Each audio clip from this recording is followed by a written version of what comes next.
Assalomu alaykum barchaga. Bugun biz sizlar bilan olmoshlarni padejlarda o'zgarishini ko'rib chiqamiz. Har bitta padejni o'zini bitta predlogi bilan birgalikda misollar bilan ko'ramiz. Demak, boshlaymiz. Imitini padejda bilamizki, hech qanaqa tislanish bo'lmaydi. Shuning uchun ham olmoshlar o'z ko'rinishida qoladi. Ya degani men, ty, sen, on o'g'il bolaga nisbatan u degani, ana bo'lsa qiz bolaga nisbatan u degani. Мы, biz, вы, siz yoki sizlar, они, ular. Endi kelinglar shularni padejlar bo'yicha aytib ko'ramiz. Родительный padejda bilamizki, qo'shimchalari bor va ulardan bittasini olamiz.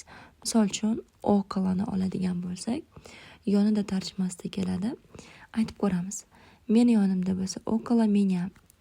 Seni yoningda bo'lsa около тебя. Yokida околоni olmasdan turib, ishlatmasdan turib, meni, seni deb tarjima qilsak bo'ladi. Ya'ni меня, meni, тебя, seni, его, uni, ее, qiz bolaga nisbatan uni degani, нас, bizni, вас, sizni yoki sizlarni, их bo'lsa ularni deb tarjima qilinadi. Yoki xohlagan bir mana shu родительный padejga tegishli bo'lgan predlogni olib, u bilan birgalikda ishlatsak bo'ladi. Lekin bitta narsani aytib o'tishim kerak. Agarda predlog keladigan bo'lsa, bu yerda yana qo'shimchalar bo'ladi. Qanaqa? Около меня bu yerda bo'lmaydi. Около тебя bu yerda ham bo'lmaydi. Lekin agarda shunaqangi его, ее bo'ladigan bo'lsa, около него bo'ladi. Около нее нас qoladi, вас qoladi. Около них bo'lib keladi. Keyingisi, дательный padejda misol uchun po qo'shimchasi bor yoki k qo'shimchasi bor. Shulardan bittasini qo'yib aytsak bo'ladi. Menikiga bo'ladigan bo'lsa ka мне deb aytiladi. Ко мне. Так, senikiga bo'lsa к тебе yokida mana shu menikiga, senikiga demasdan, ya'ni predlogini ishlatmasdan faqatgina o'zini aytadigan bo'lsak, menga мне, senga тебе, unga deb o'g'il bolaga aytsak ему, qiz bolaga nisbatan unga deyish uchun ей, bizga nam, sizga yoki sizlarga vam, ularga bo'lsa im deb tarjima qilinadi.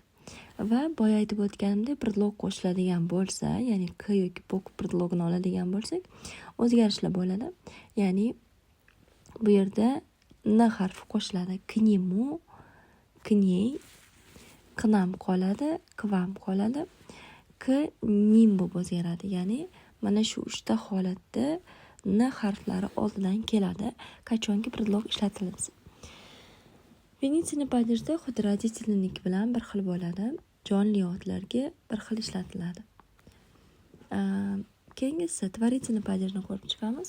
Творительный padejda bilamiz, bilan qo'shimchasi bor, s qo'shimchasi va predloglarni ishlatmasdan ham aytsak bo'ladi. Misol uchun, гордиться fe'li bilan, ya'ni faxrlanmoq fe'li bilan ishlatib ko'ramiz.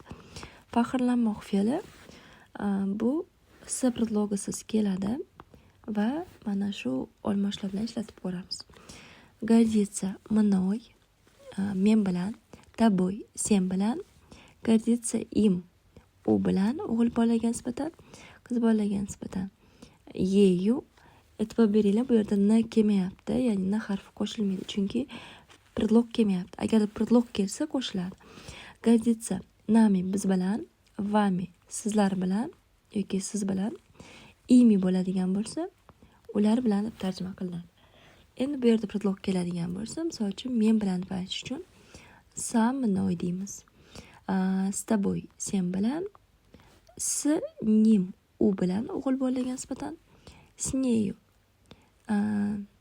bu qiz bolaga nisbatan u bilan degani. Faqat bu yerda с нею emas, с ней bo'lib keladi. Так. S ney bo'ladigan bo'lsa, qiz bolaga nisbatan u bilan. Keyingisi, biz bilan bo'ladigan bo'lsa, s nami, siz bilan yoki sizlar bilan s vami, ular bilan s nimi bo'lib keladi. Ya'ni bu yerda ham n harfi qo'yiladi.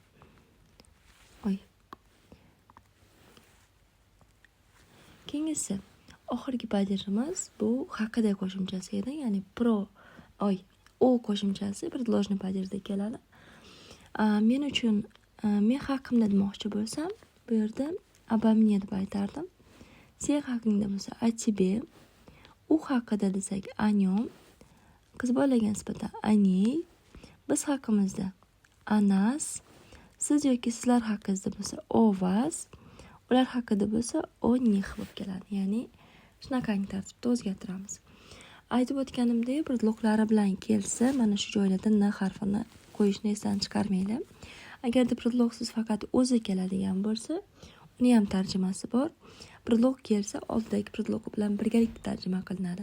Misol uchun, o'qilani olmasdan u predlogini oladigan bo'lsak, aytamiz, menda bo'lsa, u menya deb aytiladi.